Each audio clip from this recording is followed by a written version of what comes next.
Hey guys, it's Michael, I Apply Tech, and in this video we're going to be doing a app of the month for January 2012, and the app of the month this month is going to be Roo Run. Now this app, they have it for the iPhone and iPad, but unfortunately you have to freaking pay an extra $2 if you want it on the iPad.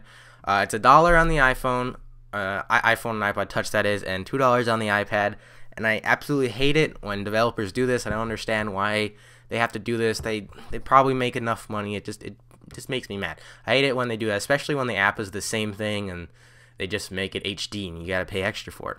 But here's some few screenshots of the app. Basically what you're doing is trying to get this blue guy to Sydney, Australia, but you have to go through all these obstacle courses on the way. Pretty good ratings for this app, 4.5 out of 5 stars. I'd probably rate it 4 stars just because it gets very hard sometimes, and they do have in-app purchases, and I'll talk more about that in the review. But yeah, this is the app of the month for January 2012. I highly recommend it, especially only for $1, and I'm very pissed off that you have to pay an extra $2 for the iPad because I like using my iPad. But this is the app of the month, so let's get straight on into the review. So the icon for Roo Run is right there. So let's tap on it and open it up, and they have a few little options on here when we first open up the game. They just got information, the sound on or off, question mark for help, and then they just have this. I'm not sure what this is. I think this is to gift the app. I'm not completely sure. I don't want to touch on it because it opens me up in a browser and stuff, and I don't care. This again is just, or not again, this is just their like social media and your game center and stuff. They also have in-app purchases in the store, and basically this just helps you beat levels. So if you're stuck on a level and you want to spend $1, maybe you want to. I personally don't like to. But there are 20 chapters, and basically what you're doing is you're trying to rescue this little blue guy because he was taken, I believe, to Sydney. And that's 4,000 kilometers away. And there's 20 chapters. Personally, I've beat all the chapters. But once you beat all the chapters, you don't actually beat the game. You still have to beat the extreme levels. So once you beat the extreme levels in the chapters too, you'll get this like little gold thing. So here I've beat all the extreme levels, and here I haven't, so it's not golden. So let's just go into, we'll go into chapter 9, and I'll show you one of the levels. But here are the extreme levels. There is 6 in each one, and you have to beat all of them in order to complete the game. And basically, and actually, one more thing, in case you guys didn't know, I'm actually using my new iPhone 4. This is not a 4S, but I bought one off Craigslist for a really good deal.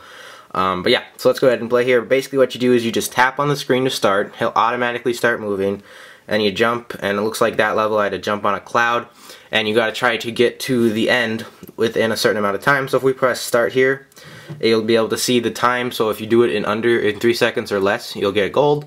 6 seconds or less, you get silver, and then bronze if you do 9 seconds or less. Let's go ahead and play again here, and I'll show you another one. So I messed up there, so we can just refresh. And I'll mess up on purpose here, but basically, if you don't want to refresh, it shows you where you last jumped, so you could probably try to correct your mistake.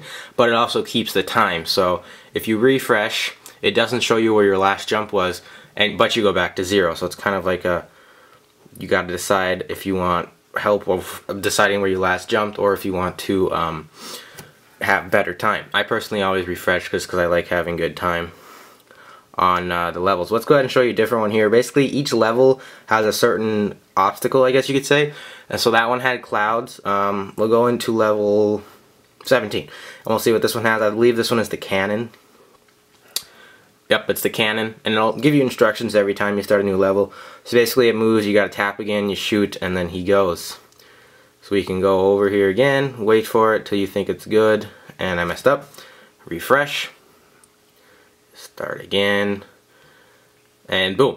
So that's basically the whole app. It's very addicting. The one thing I don't like about it is some of the extreme levels are, well, they're really extreme, they're very hard to beat. And I'm actually stuck on chapter 6 right now. I'll show you which one I'm stuck on.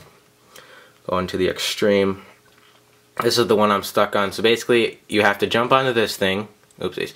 You have to jump onto that little ledge thing, that gray thing, and then you have to get a double jump.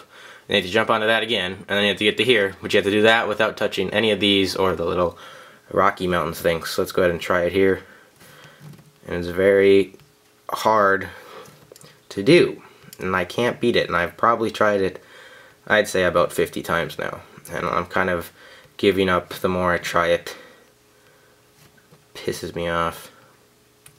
Yeah, okay. But that's what I'm on. I hope you guys enjoyed this app of the month for January 2011. First app of 2011. I just realized that. But there it is. Let's go back to the main menu just because that looks more better.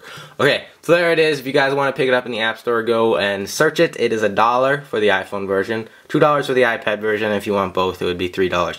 I highly recommend it, especially only for $1. Very fun app, very addicting. However, it can get very challenging at some times. So that's it. That's going to do it for this video, guys. So thanks so much for watching. If you enjoyed this video, please be sure to hit the thumbs up button. Comment down below on apps I might like. And subscribe if you like the channel. Be sure to follow at iAppleITech on Twitter. And that's pretty much it. I'll see you guys later. Thanks so much for watching.